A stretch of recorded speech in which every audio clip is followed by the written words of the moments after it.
Hello everyone, it's Adrian and you're welcome. Welcome back to the channel where I talk about my unfiltered thoughts and opinions that nobody asked for. If that sounds like something that you're into, like and subscribe, and without further ado, let's get into today's episode, shall we? Now, for the longest time, I've always been the kind of person who always liked to question everything, and by everything, I mean literally everything under the sun. Whether that was my own beliefs or religion, marriage, the school system, literally everything. Another thing I like to do was to challenge the beliefs of the people around me as well as my own. And one of the things that I've always questioned and always asked myself growing up was, are humans inherently good or evil? This is not a thing that or a question that I've only happened to ask myself. This is something that philosophers like Thomas Hobbes, Jean-Jacques Rousseau, Aristotle have asked themselves for centuries now. And it's this question of, are humans born inherently good? And it's their upbringing and environment that turns them into the evil person that they end up becoming. Or are humans born evil and will take any chance that they can possibly get to hurt others? Let's dive into it, shall we? Beginning with Aristotle. He argued that morality is learned and that we're born as immoral creatures, while Sigmund Freud considered newborns a moral blank slate. Anyone who has read Lord of the Flies will expect children to be fully fledged psychopaths, just waiting to be freed from their adult imposed shackles to start a cult and brutally attempt to kill each other. Now stay with me. Maybe the two most famous opposing views on this debate are those of Thomas Hobbes and Jean-Jacques Rousseau. Hobbes describes humans as nasty and brutish, needing society and rules to rein in their instincts in order to thrive. Later, Rousseau openly criticized him, arguing instead that man would be gentle and pure without the corruption of greed and inequality caused by the class system imposed by our society. After looking at a little bit of that and what these three philosophers think, let's look at what psychology has to say about this. Now, there was a study conducted by Yale University psychologist Stanley Milgram where they wanted to test the obedience to authority by getting two different groups of people. The first one, let's call them the learner. The second one, let's call them the teacher. The teacher was gonna ask the learner a few questions based on memory, and they were gonna shock them, basically electrocute them for each question they got wrong, even if it meant going up to a fatal voltage. And what they ended up finding was that 65% of the people, aka the teachers, enjoyed the activity. They enjoyed electrocuting the learners each time they got an answer wrong, even if it meant going up to a fatal level, even though the learner weren't actually being electrocuted and they were actors, which ended up confirming to Mr. Milgram that humans are always ready to hurt one another when they are given the chance to do so. But also, other scientists came along and questioned this study, basically Mr. Milgram's study, and in 2014, there was another study conducted by University College London, which was basically the same as the one that Milgram did, but instead the participants were given cash awards, the both of them.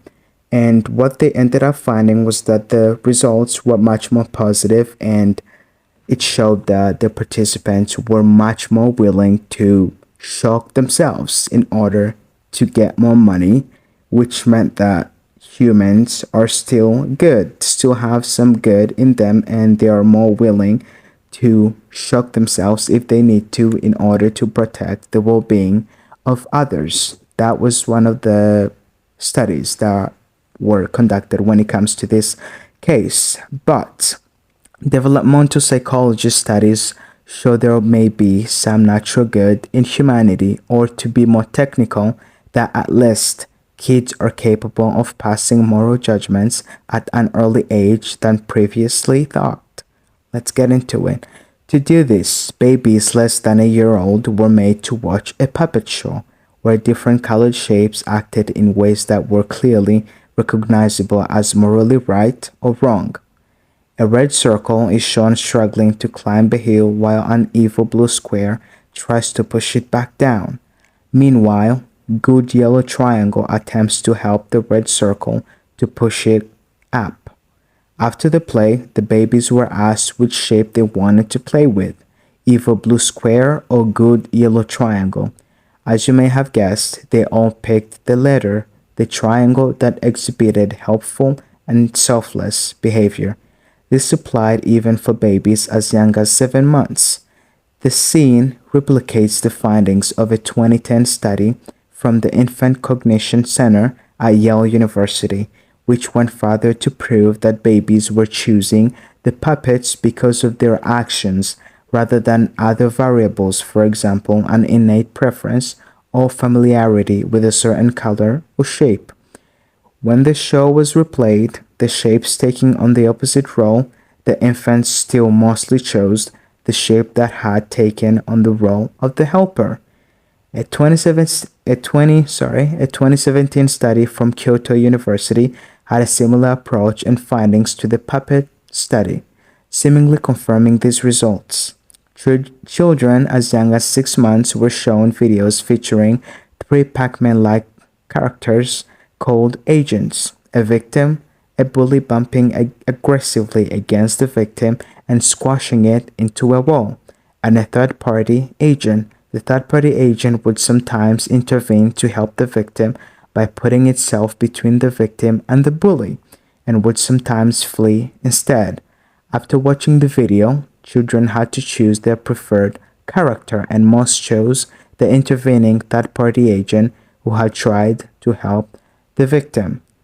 Other studies have also shown babies exhibit altruistic behavior, like the Big Mother study from Harvard, where infants who didn't know they were being observed still acted in kind and were helpful to others, suggesting that this isn't just a learned behavior to avoid punishment or scrutiny.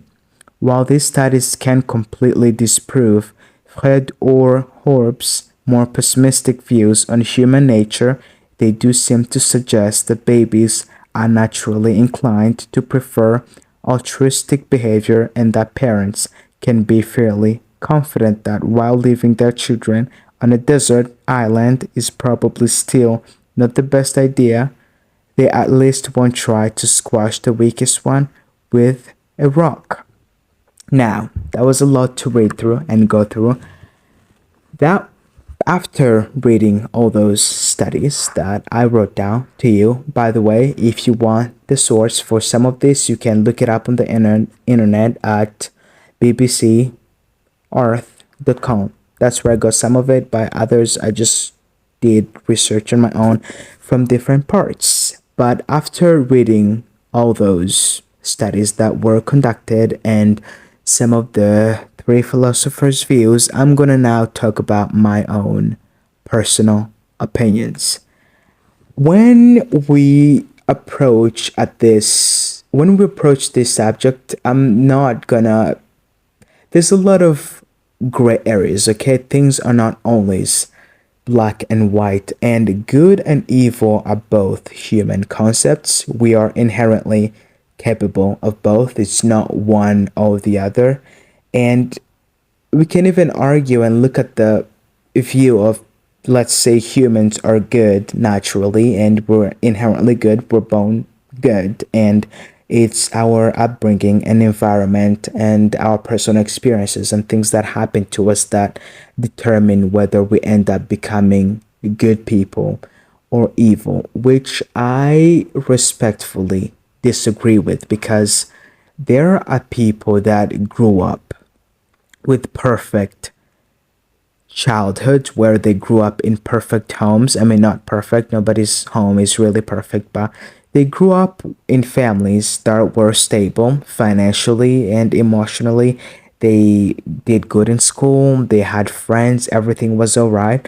But then they just turn up to end up like this most evil person you've ever met. And one example that I can think of right now, I forgot her name, but there was this thing, it was all over the news where this Russian girl basically had this obsession and ended up becoming a serial killer. This girl, there was nothing wrong with her, okay?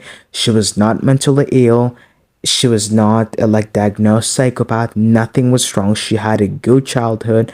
She had friends. Everything was amazing. But then she ended up just being the most evil person ever, doing all these evil things and killing all these people. And I'm saying that to say that you can have the most perfect childhood and still end up being an evil person. And also, the opposite can happen where someone had all these horrible experiences and all these bad things happen in their life. And I can talk about this from experience that I've seen with people in my life right now that literally got thrown under the bus so many times, got treated horribly by other people, and they had all the excuse to basically be a horrible person and do that to other people, but they still did not do that. And it just goes to prove that it's not about really your personal experiences that determines whether you end up becoming a good or bad person. Yes, it can have some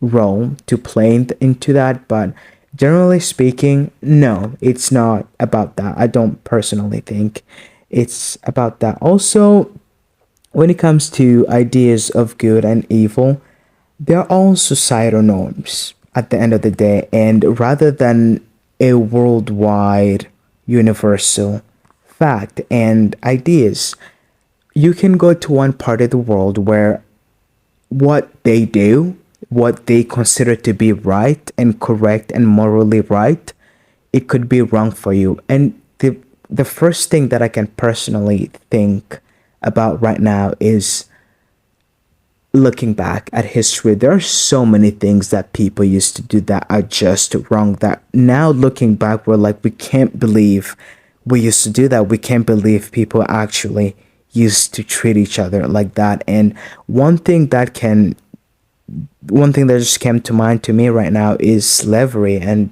other things. Like, it was so dehumanizing and it was just weird. But back in the day, it was normal. Everybody did it. It was so normal. Nobody ever dared to question it like that because, again, everyone was doing it. It was not seen as wrong or evil to do that, even though it was really dehumanizing.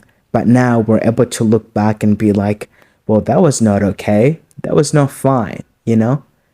Same thing now. Like, you can go to certain parts of the world where they have different cultures and they do things that if we were to see right now, we'll be like, okay, that's not right. That's not correct.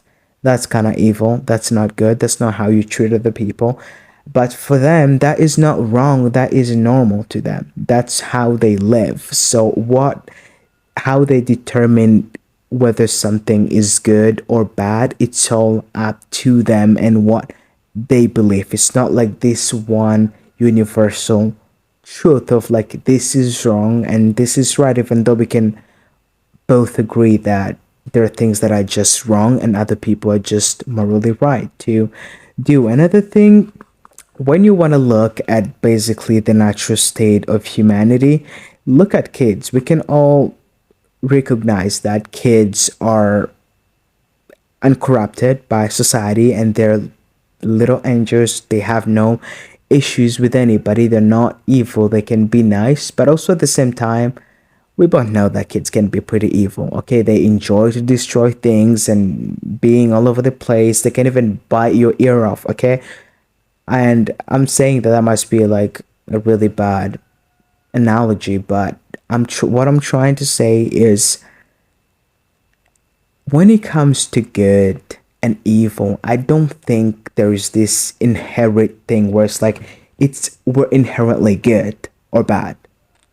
You know what I'm trying to say? It's not, I don't believe in that. What I believe when it comes to being a good person or bad person, it only comes to two things, and that is emotional intelligence and maturity, as well as choice. It all comes down to choices. You know, I'm a good person not because I'm inherently good, not because I was born good. I'm a good person because I actively choose to be a good person. Every single day, I make the conscious decision to be a good person, to do good, to do things that are gonna be good for me and good for other people. And I think that's one thing that I think separates heroes from villains. It's not about them being inherently good or bad. It's only that the hero has that empathy, compassion, as well as emotional